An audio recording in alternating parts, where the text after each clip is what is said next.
Happy birthday Laiba.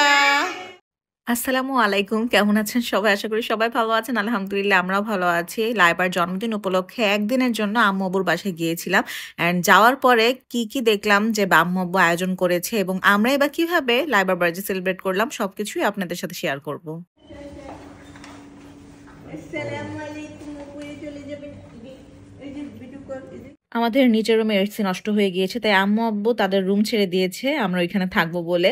আর গিয়ে দেখলাম লাইবা এখনো ঘুম থেকে উঠে নাই। আজকে যেহেতু তার বার্থডে, সে লং টাইম ঘুমিয়েছে।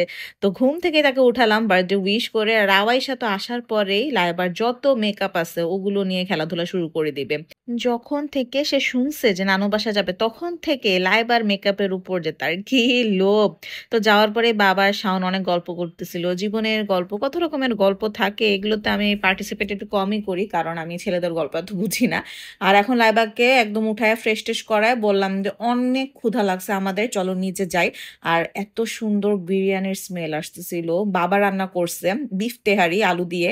তো আমি এত দিন পরে বিরিয়ানি খাবো, তাও আম্মু আব্বুর বাসায় এসে বাবার হাতে। তো আমি তো খুবই এক্সাইটেড ছিলাম যে আজকে খাবো, আজকে কোনো ডায়েটের কথা তুলবই না। তো বিফ তেহারি কিন্তু এমনি মজা, যদি আরো অনেক কিছু রান্না করছিল আমি বলছি যে না, ওগুলো সব রাতে সাদা পোলাওর সাথে করবা। বিফ তেহারি শসা টমেটো দিয়ে সাথে কাঁচামরিচ দিয়ে খেতে যে একটা মজা আছে, একটু আলু যদি ভেঙে নিই তাহলে ওইটার টেস্ট আসলে অন্যরকম। আমি যখন অনেক ছোট ছিলাম আমার বড় খালু আমাকে ইউএস থেকে মনোপলি আরো অনেকগুলো গেম এনে দিয়েছিল। তো সবকিছু এখন নাই, বাট মনোপলিটা এখনো রয়ে গেছে। আর আওয়াইশা এই ফেক টাকাগুলো দেখে এত খুশি হয়, সে আমাদেরকে এক একটা টাস্ক দিতেছে এবং সে অনুসারে টাকা ডিভাইড করে দিতেছে। এরপরে নিয়ে আসছে পাউডার আর লাইবার যত ব্রাশ আছে ওগুলো দিয়ে সে এখন সবাইকে মেকআপ করবে। বাচ্চাদের একটা স্বভাব আছে যে যেখানেই যাবে সেখানেই তারা সবকিছু এলোমেলো করবে। ওইটা দিয়ে খেলুক আর না খেলুক, ওই যে খেলনাগুলো পুরো এলোমেলো ছড়িয়ে ছিটে থাকবে, এটা দেখতেই মনে হয় ওদের কাছে শান্তি লাগে। আর আওয়াইশাকে দেখে, ওকে দেখেই বোঝা যাচ্ছে যে সে কি পরিমাণ হ্যাপি, কি যে করতেছে, এদিকে সেদিকে ছুটাছুটি করতেছে, খালামণির সাথে সে লুকোচুরি খেলতেছে। মাশাআল্লাহ, আসলে এগুলো দেখতে অনেক ভালো লাগে। যদিও আমি এত সুযোগ পাই না দেখার, কারণ অনেক দিন পর পর আসা হয়। বাট যখনই দেখি না মনটা একদম ভরে যায়। লাইবা এখন গেছে একটু রেডি হতে, বিকজ একটু পর আমরা কেক কাটিং করব। এ ফাঁকে আওয়াইশা করতেছে কি দেখেন, তার বাবাকে মেকআপ করিয়ে দিচ্ছে। মেয়ের বাবা হলে যেমন প্যারা আছে না, ওইরকম মজাও আছে। শাওন তো খুবই মজা পাচ্ছিল, ওর মনে হচ্ছে যে কি ওকে স্পা করিয়ে দিচ্ছে। তো ও আরো গাল পেতে দিতেছিল যে নাও বাবা আমাকে একটু মেকআপ করো, সুন্দর করে করো।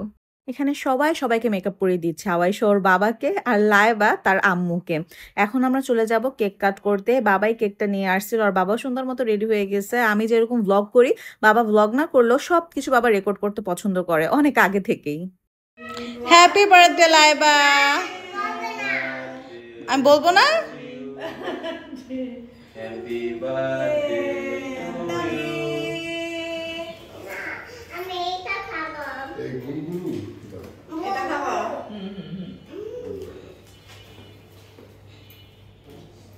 ইয়ামি। No no.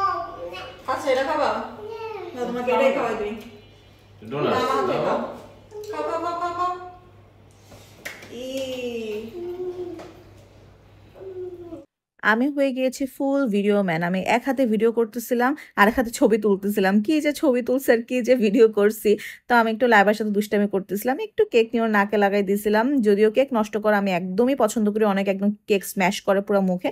আমি জাস্ট হালকা একটু ক্রিম নিয়ে ওর নাকে লাগাই দিয়েছিলাম। আর আওয়াইশা যে কেকটা কি পছন্দ করছে, কিন্তু সবচেয়ে বেশি পছন্দ করছে কি জানেন, আমাদের ছবি তুলতে। ওরে আল্লাহ, আমার গ্যালারি পুরো ভরে ফেলছে ছবি তুলতে তুলতে। আমাদেরকে শিখাচ্ছে চিজ করো, এরকম ভি শেপ করে চিজ করতে বলতেছে। আবার বলতেছে তুমি এখানে দাঁড়ো ওইখানে দাঁড়ো। একটু পরে যখন বাবা আসছে, বাবাকে শিখাই দিয়েছে যে কিভাবে দাঁড়াইতে হবে। ও বড় হয়ে আই থিংক টিচার হবে, কারণ ও এত বেশি ইনস্ট্রাকশন দেয় সবকিছুতে। আর ওর অনেক নিয়ম কানুন, লাইক আপনি কোনো কিছু যদি একটু উল্টাপাল্টা করেন সে আপনাকে ওইটা মানে ঠিক করাবেই করাবেই। তো আমার মনে হয় মেবি বড় হয়ে টিচার হবে। এখন চলে আসি ডিনার করতে। লাইক এখানে মোটামুটি সবকিছু বাবা রান্না করছে, যেমন পোলাও, দেন আফগান মুরগি, এটা এত মজা ছিল। তারপর ডিমের কোরমা। আর আম্মু রান্না করেছে হচ্ছে বিফ, শাওন যেরকম পছন্দ করে একদম তুলতুলে ছিল পুরা বিফটা। শাওন খুবই পছন্দ করছে রান্না। আর কাবাব, এগুলো সব আম্মু করছে। টেবিলে বসে খাবার খেতে খেতে ফ্যামিলি সবাই একসাথে গল্প করার মজাই কিন্তু অন্যরকম। আর আমার এই ভ্লগে আপনারা খাবারের ভিডিও বেশি দেখবেন, বিকজ আমি অলমোস্ট 1.5 মাস পরে ডায়েট স্কিপ করে খাবার খেতে আসছি আম্মু আব্বুর বাসায়। তো বুঝতেই পারতেছেন এখানে খাবারের ভিডিওই থাকবে সব। লাইক সকালবেলা ঘুম থেকে ওঠার পরে দেখি আম্মুর হাতের স্পেশাল পরোটা বানিয়েছে এবং আমার খুবই পছন্দের আইটেম যেটা আমি ভাবিও নাই আম্মু বানাবে সেটা হচ্ছে নেহারি। আম্মুর হাতের আমার শাশুড়ির হাতে দুইজনের হাতে নেহারি খুবই খুবই মজা। আমি গতকালকে থেকে দেখতেছিলাম যে আম্মুর চুলা সারাদিন রাত খালি ধরানো থাকতেছে। তো এখন বুঝছি যে আম্মু এত সুন্দর করে নেহারিটা জাল দিছে যে দেখুন এটা কি টাইপের সফট হয়ে গেছে। এখন বলতে গেলে একদম মুখে পানি চলে আসতেছে। মাশাআল্লাহ অনেক মজা হয়েছিল। আর সবসময় যেটা কমন থাকে সেটা হচ্ছে যে আম্মুর হাতের এই মজার ডিম পোচ মানে আম্মুর হাতের ডিম পোচটাও এত মজা লাগে এবং গতকালকে যে বিফ রান্না করছিল সেটাও ছিল। তো আলহামদুলিল্লাহ সবার কাছে প্রত্যেকটা রান্না এবার এত ভালো লাগছে। আওয়াইশাও খুব মজা করে খাইছে। এক আপু কমেন্ট দিছিলেন যে আপু এত কিছু কি আওয়াইশা খেতে পারে? তো এখানে আবার আমার বাবা রিপ্লাই দিছিলেন যে খেতে পারে কিন্তু ৩ ঘন্টা সময় লাগে। That's true. আর এই রিলটা আমি একটু আগে শেয়ার করেছিলাম যে আওয়াইশা লাইবাকে একদম সাজিয়ে গুছিয়ে নাচাচ্ছে। দেখুন ওর সাজ আর যে গানটা চুজ করছে কত মিল। গানটা চুজ করছে হচ্ছে ফাগুনেরও মোহনায়। এই গানটা সে নিজেই কিভাবে যেন ইউটিউব থেকে বের করছে। আই ডোন্ট নো, মনে হয় স্কুলে শিখেছে।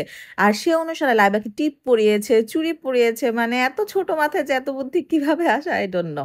তো আমরা সবাই মিলে একটু আইসক্রিম খাবো। শাওন বাইরে গিয়েছে। এর আগে সবাইকে স্যাভয়ের ডিসকোনটা কিনে দিয়েছি এবং সবাইকে আমি শিখালাম যে এটা নাকি উপরের দিকে অনেক বেশি মিষ্টি এবং নিচের দিকে মিষ্টিটা কম। তো এভাবে খেলে নাকি ভালো লাগে না, এটা উল্টিয়ে খেতে হয়। তো ওইভাবে সবাই খাচ্ছিল এবং খেতে গিয়ে পুরো ম্যাসাকার অবস্থা হয়ে গিয়েছে। লাইবা দায়িত্ব নিয়েছে আওয়াইশাকে খাওয়ানোর। দেখেন এটা আইসক্রিম না, এটা এখন যে আইসক্রিম শেক হয়ে গেছে। ১ ঘন্টা লাগায় আইসক্রিমটা খাওয়াইছে। ওকে যে খাওয়ায় তার কাছে এটা একটা চ্যালেঞ্জ। যতক্ষণ পর্যন্ত না শেষ করতে পারে ততক্ষণ পর্যন্ত এটার পেছনে লেগেই থাকা। শেষ করাতে পারলে সে মনে হয় বলে ইউরেকা, ইউরেকা। আবার চলে আসে এখন লাঞ্চে। লাঞ্চে কি আইটেম ছিল? গরুর মাংস অবভিয়াসলি ছিল। এটা ছিল শিলং মাছ। এটাকে কে চিনেন? এটা খুবই মজার একটা মাছ, খুব নরম টাইপের। কাঁকরোল ভাজি বাবা করছিল আর ছিল ডাল। শিলং মাছটা শাওন চেনে না। আমি দেখছি অনেকেই চিনো না, বাট বিক্রমপুরের মানুষ এটাকে মাছ চিনবেন বিকজ আমাদের দেশে এটা মানুষ খুবই পছন্দ করে। এখন আমার নাইট ডিউটি, সো চলে যেতেই হবে। যদি আওয়াইশা কোনোভাবেও যেতে চাচ্ছিল না, কিন্তু যেতে তো হবেই। আমাদের এবারের বাবার বাসার ভিজিটটা আসলে খুবই সুন্দর ছিল, খুবই সুন্দর ছিল আলহামদুলিল্লাহ। তো আশা করি ইনশাল্লাহ সুন আবার যেতে পারবো। তার আগ পর্যন্ত সবাইকে বিদায় জানিয়ে এবং আজকে ব্লগটা ওইখানে শেষ করে দিব। Thank you for watching. আল্লাহ হাফেজ।